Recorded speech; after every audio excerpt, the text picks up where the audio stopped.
Hello, everyone, and welcome to today's webinar, Bluebeam Advanced Tools and Markups in Bluebeam Studio. So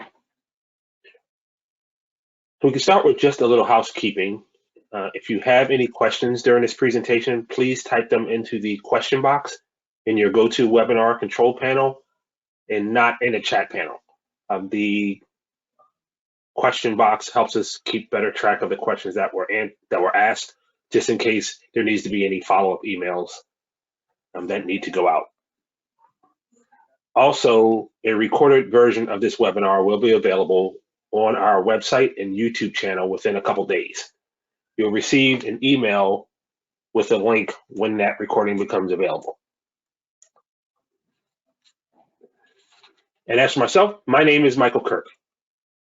At Microdesk, I serve as an AECO Strategic Implementation Manager.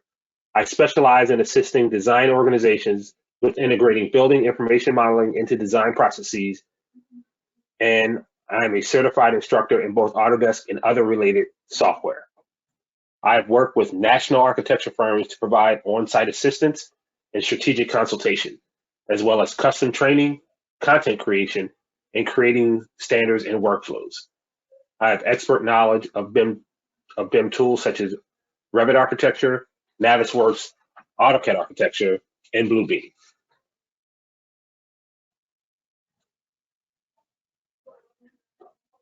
During the presentation, we will be touching on various aspects of the useful features available within Bluebeam, such as sketching tools, the grouping of markups, advanced tool set options, understanding and working with document sets,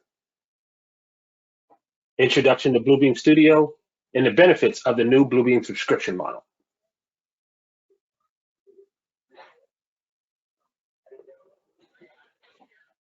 So starting with sketching tools, Bluebeam features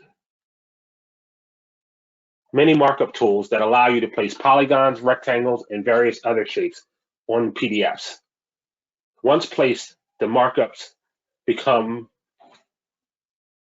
part of the PDF, but they can be customized and resized manually using the markup control points. There may be times, however, when you need to place a shape with specific length, width, and height measurements. To do this, Bluebeam Review also has features a variety of sketch-to-scale markup tools.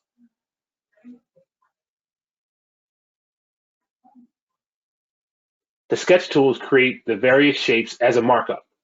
However, the dimensions are input directly for exact control over the shape. Once placed, the shapes behave very much like the similarly labeled individual shape markups.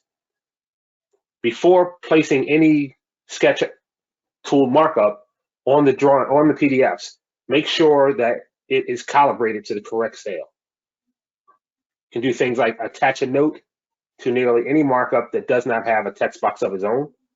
You can add an action to nearly any markup. Simply right-click the markup and select the Edit Action to open the Action dialog box. And also, the appearance of the polygon sketch tool markup is configurable, including line and fill color, hatch patterns, line width, style, and opacity.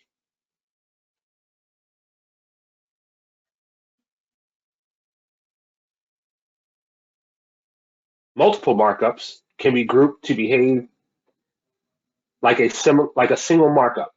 Grouping creates a single element that can be moved, edited, and copied and pasted at the same time, and they can be added to the tool chest for easy reuse. Additionally, multiple groups can be grouped or nested. Markups with embedded media cannot be part of the grouping process, though.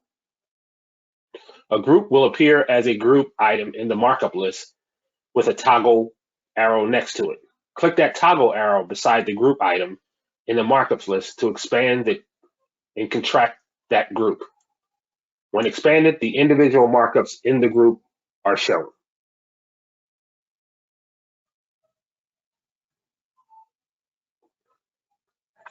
Properties mode with the markups adds a new markup with the same appearance properties of a saved markup.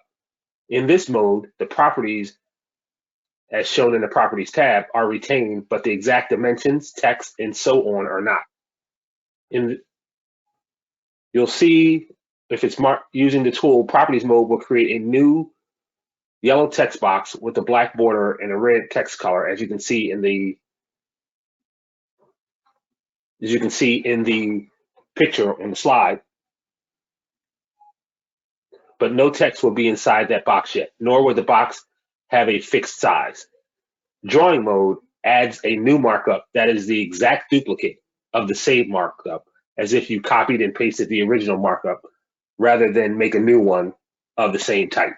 So that's the difference between using Properties mode with your tool chest or using Drawing mode with your tool chest.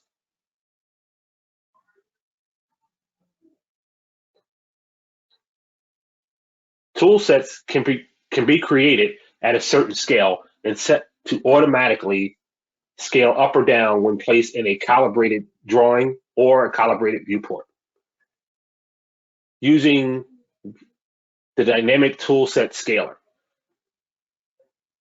This can be a particularly powerful tool option, especially when used in conjunction with the sketching tools, which allows for the creation of precisely sized markups.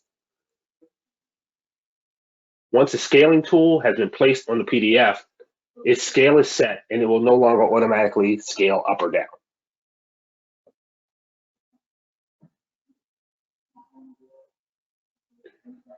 The Reviews Markup legend can help anyone looking at the PDF gain an easy understanding of the markups in the document. Presented in a table style, the legend is a specialized markup with some dynamic properties.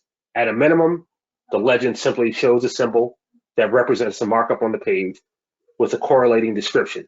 But taken a step further, other columns like measurements and quantities, or most anything found in the markups list, can be added, providing a high-level summary for takeoff quantities or even the number and status of outstanding issues.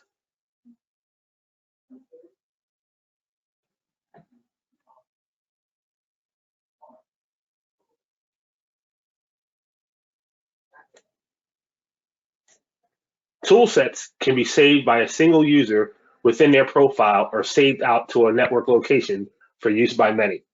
Tool sets can be exported by selecting the gear icon next to the tool set name. Tool sets can be imported via the Manage Tool Sets options in the Tool Test pull-down. And then there are various tool sets that can also be downloaded from Bluebeam via the support.bluebeam.com/review custom libraries.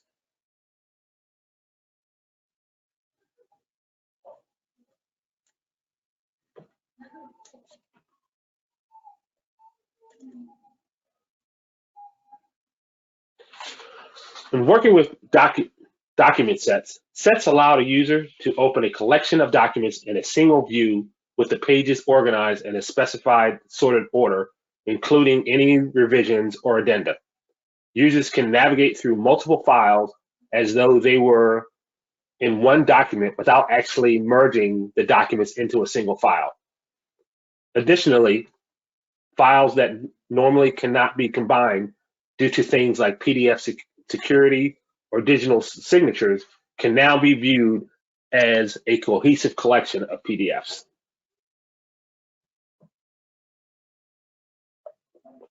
The process of creating a new set varies depending on how Review has been configured to handle set preferences. There are 3 configuration options available. Off, meaning the sets categories are not being used.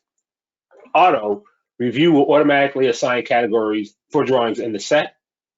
And manual, meaning that the user will manually assign categories to the drawings in the set. This process for each of the options will be described, and you can look them up by checking the set preferences. Files can easily be added to a set, but if you are adding document revisions to a set, make sure that the file names and or page labels comply with the filter scheme as set up in the Set's Advanced options when the set was created.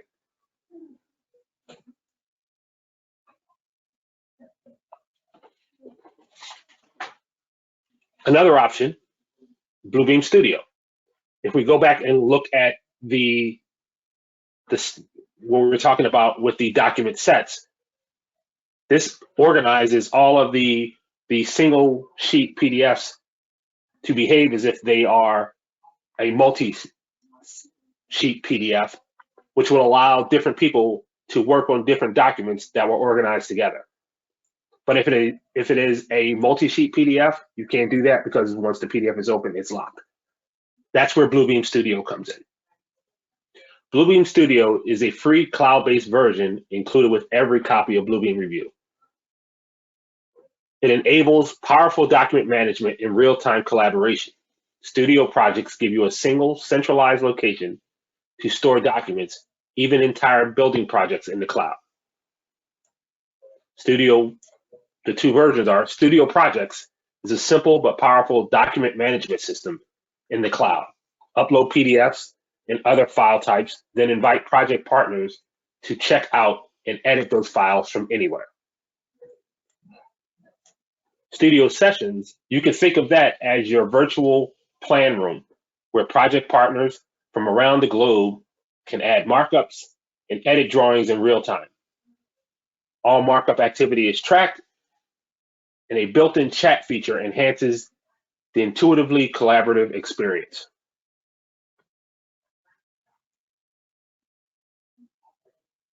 Studio Sessions combines the best of cloud storage and collaboration.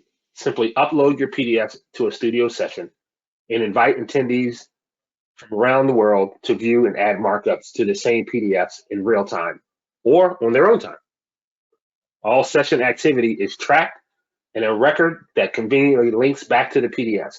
You can even create reports to archive or share with your team.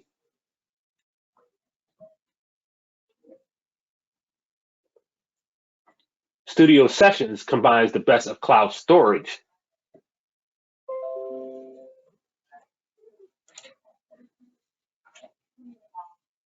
Simply upload your PDFs. Studio Projects acts as a simple document management, gives the users more flexibility and space when sharing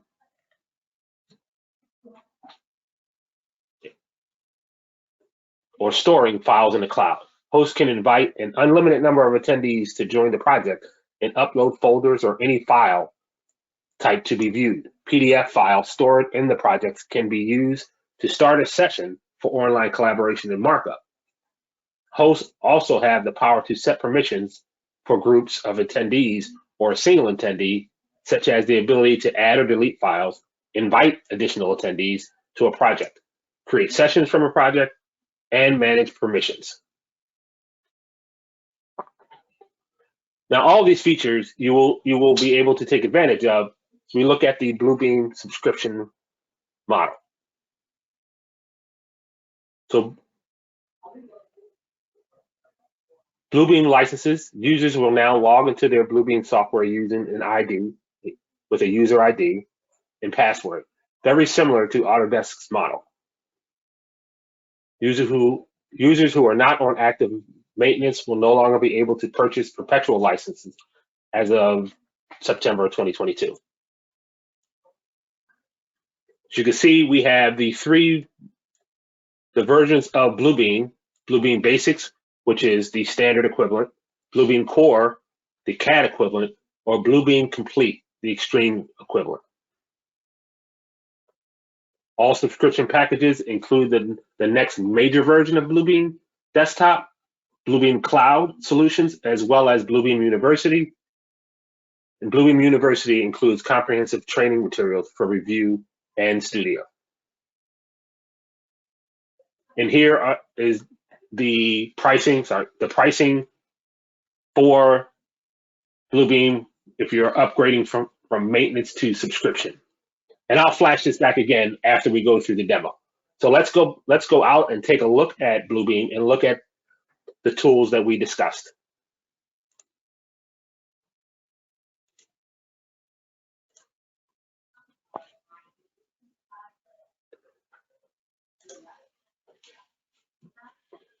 So looking at a Bluebeam, a PDF here, viewing it in Bluebeam, can zoom in, and we have our markup tools here. I have them docked on the right-hand side, the toolbars for them, but we also have access to them from our tools pull down, where we have our markups.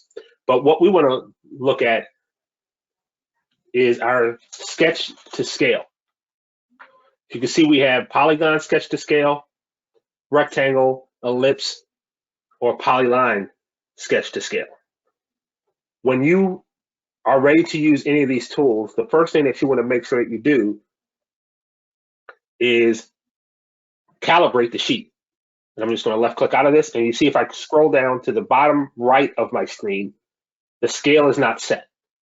But panning along in the drawing, we do have a scale listed, so we know what scale this PDF and this drawing should be. So I can either go through and set the scale for this, choosing to calibrate tool by selecting 2 points, and calibrate the scale of the drawing based on 2 points, based on information that I can assume based on past experience. But I'm going to go back and start the tool. And once I start sketch to scale, and if I choose the rectangle sketch to scale, and I start drawing, the first thing it's going to want me to do is calibrate the drawing, either custom, which would allow me, give me access to the calibrate command again, or the presets, which we can use in this case because we know what the scale is based on what we looked at in the view title. Can set that scale to 1/8 of an inch, set my precision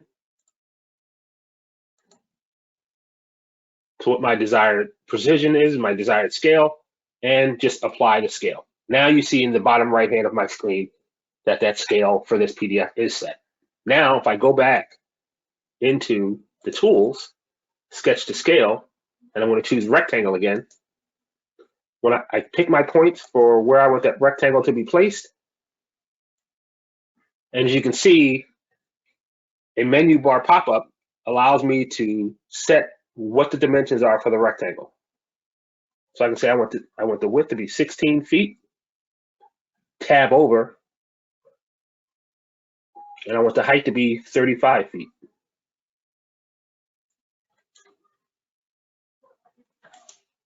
And that gives me my rectangle markup that's actually set to the scale that I wanted, the dimensions that I specified.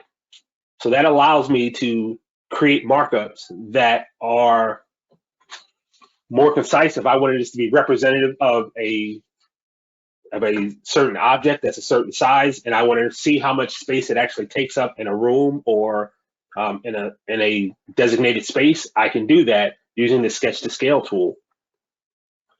But once I create this, this becomes like a regular markup, like as if I use my shape tools in the markups dialog box. If I use any of these shape tools in the markup dialog box, because I select it and I have those control points, which will then allow me to adjust it afterwards.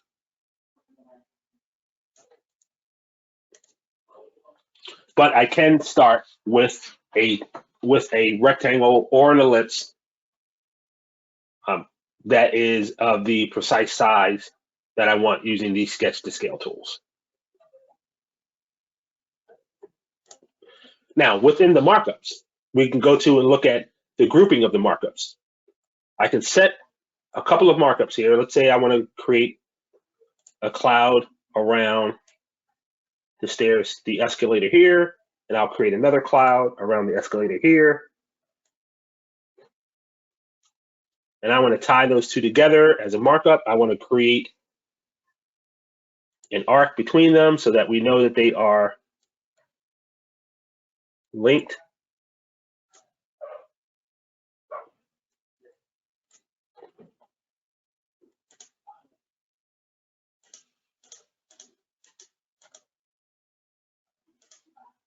I'll just erase this one.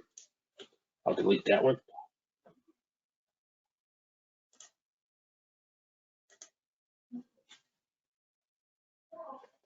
create my arc the other direction. And this is my markup. And then if I even want to tie some text to it,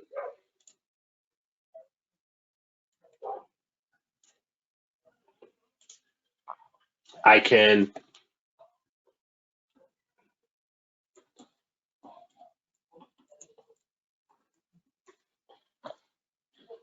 tie some text to it, and then just create a line that's going to go to from my arc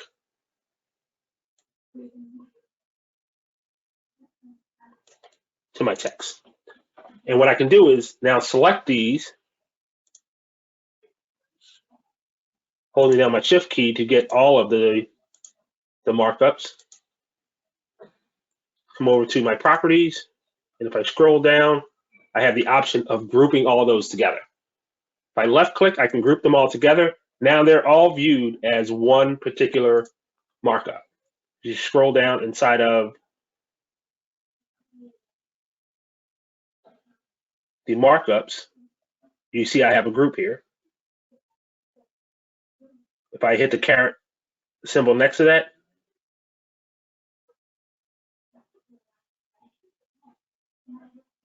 it shows me that it's a group there. And if I hit that caret, it expands out and shows me all of the members of that group.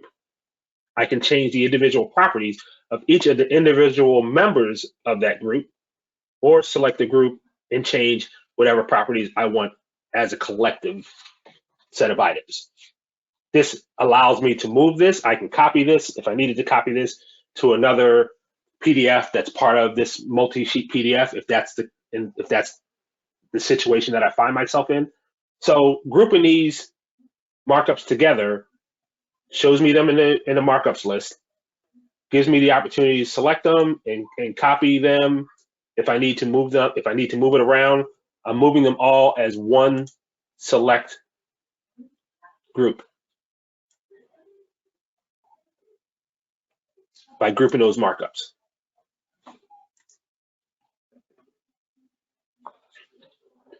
Now, if I go back down to looking at other tools, if I go down to my tool chest, you look at the options of creating a legend here, setting the scale of my markups the same way we were setting the scale when we were calibrating the markups. And when we were calibrating the PDF, I can set the scale here. And when I apply that scale to the actual tool chest that I'm going to be using, all of the items from the tool chest will be scaled to this appropriate scale. The other thing that I can do, left clicking on the gear and next to the tool chest name, is to create a legend based off of the items from this tool chest that were used in the drawing. So I'm going to grab a couple of these items. I'm going to grab my count. Let's say what I was counting was doors. I can just put these by the doors. There's a better way of doing it. I can actually use the visual search tool to grab all those doors, but I'm not going to label all of them, so I'm just showing the count tool. But that's a quick way of using the count tool, is to use it in conjunction with the visual search tool. So I'm just going to check a couple of these off, and then I'm going to go back in and select a length tool, a length measurement. Again, picking 2 points because the PDF is calibrated. I can snap to those 2 points. Since that's what it's labeled, I'm going to just actually use it. So that's a couple of markups that I'm able to use. Now, with those markups used, I can come back over to the general measurements tool chest, left click on the gear, and create a legend. And that legend is going to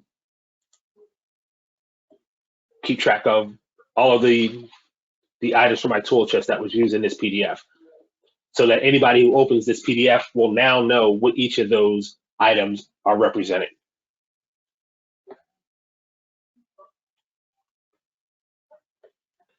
So moving forward, this is great. I was working with a single PDF here, but what if I was working with a single PDF, but I wanted to group a bunch of those PDFs together, so I can get the behavior as if it was a multi-sheet PDF. That's when I would use sets. If I come over to my panel on the left-hand side, you see the icon that looks like a bunch of sheets stacked on top of each other. This is my sets panel. When I go to my sets panel, you can see that I can create a new set. Before we get to this, one of the things that we might want to look at to see if we want to make any changes to it is go to the review pull down and go into preferences. We can actually set the preferences of how we want our sets to behave. We want to open them right in place. If I want to go to categories, I can use reviews default categories.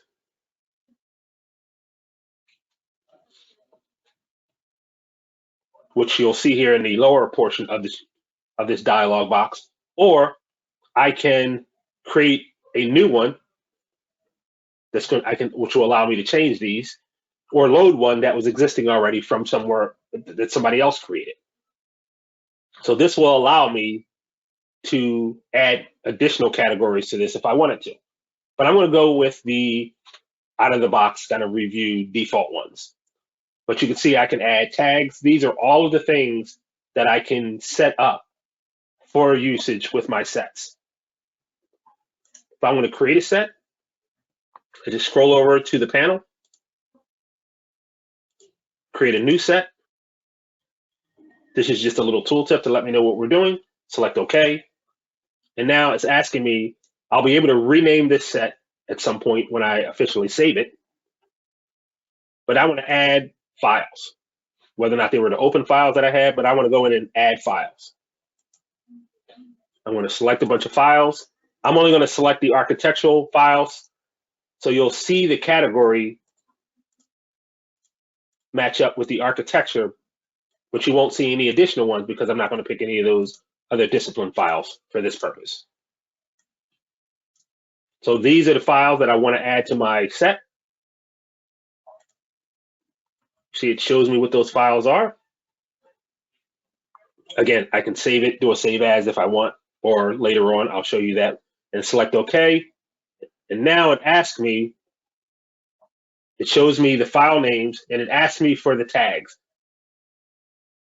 for the sheet numbers. Now, if this wasn't already done to a certain extent, one of the things the questions that it will ask you to specify the sheet names and the sheet numbers, because that's what we had it to look for when we went to the preferences and set up the preferences.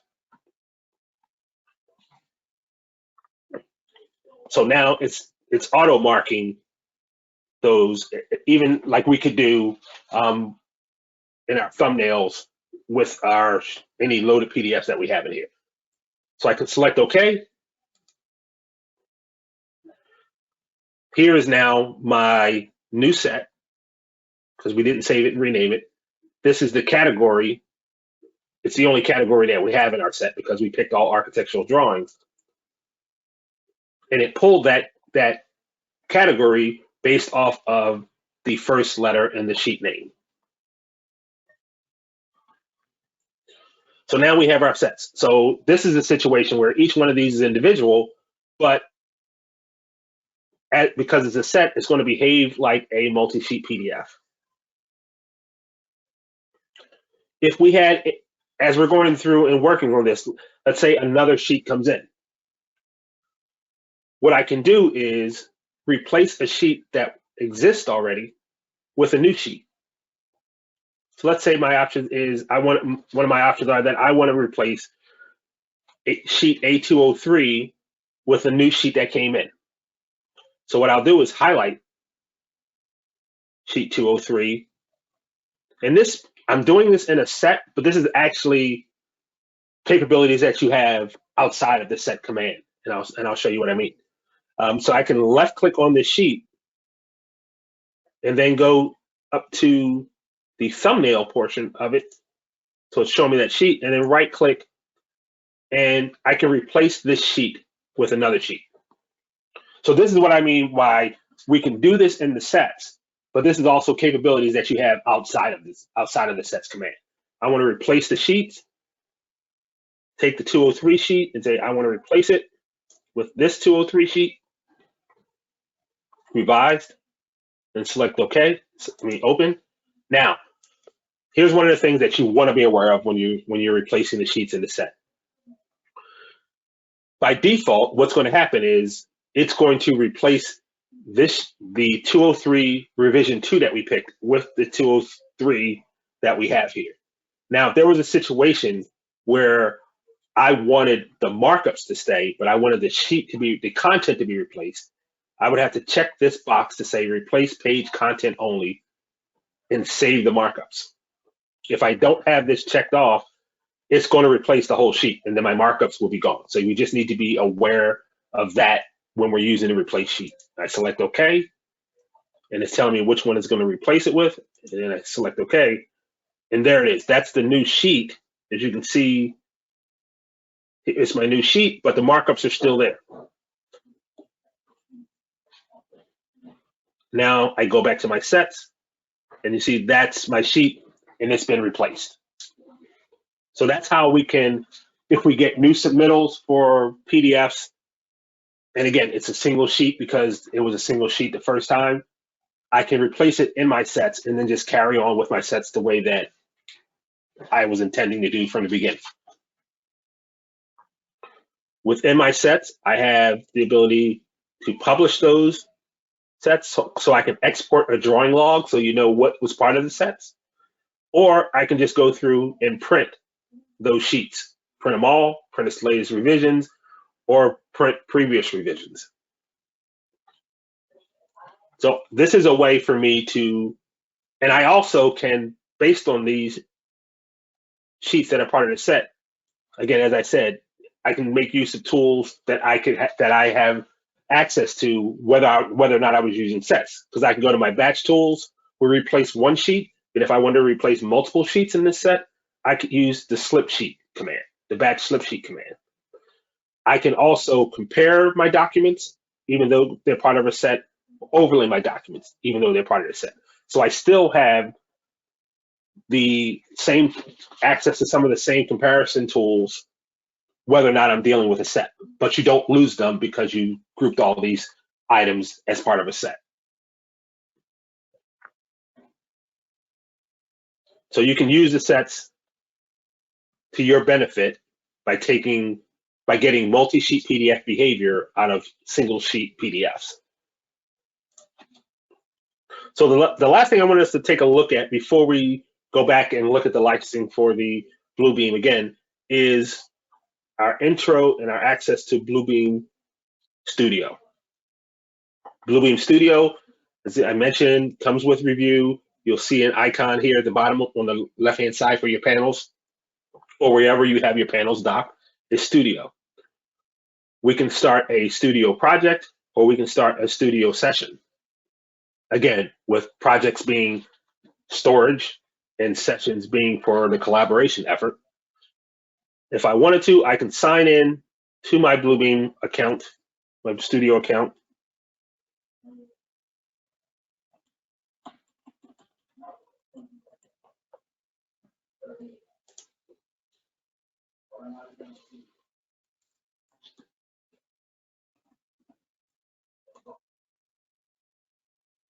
Sign in.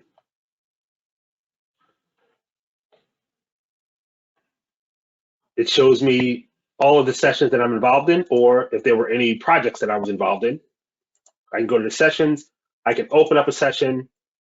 It shows me of all the attendees that were invited to this session, who was joined, who was not joined, and the documents associated with this session. If I needed to add a file to this session, I can just go down to documents and add an additional file to the session. If I was starting a new session, so I'm going to sign out of this. I'm just going to exit this, leave this session. If I was starting a new session, I would give it a session name. I would give permissions to the people that I'm about to invite. I can add documents here, or as I showed you before, add them once the session has started. And then I hit OK. I should just do a session here. We're not going to keep it. Select OK. And then it'll ask me to invite people to the session, whether using my Outlook address book, other emails, or just put in email names, email addresses. So I can do that to start the session. And that's how we would start the session. Once the session is started, I can just go in and start adding documents to it. And then once those documents, and I'm going to leave this session. We're not going to keep it, so I'm going to remove from the list, remove that session from the list. If I were to open it, it tells me, again, who's involved, and then I can go in and start navigating from document to document and making markups to the actual documents that are part of that session. And so can other people who have been invited to that session. And so that's how Bluebeam Studio is going to behave. The projects is just going to allow me to, if I started a project, it's going to give me a place to keep all the files on the cloud that I may want access to at some point.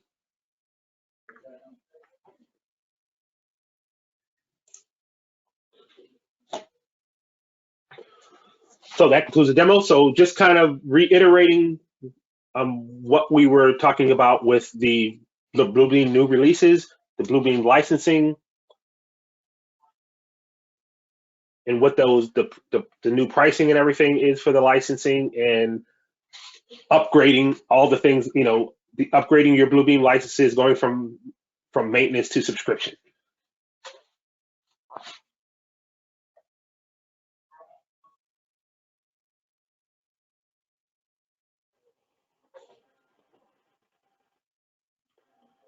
So that's how that concludes our webinar. If we have any questions,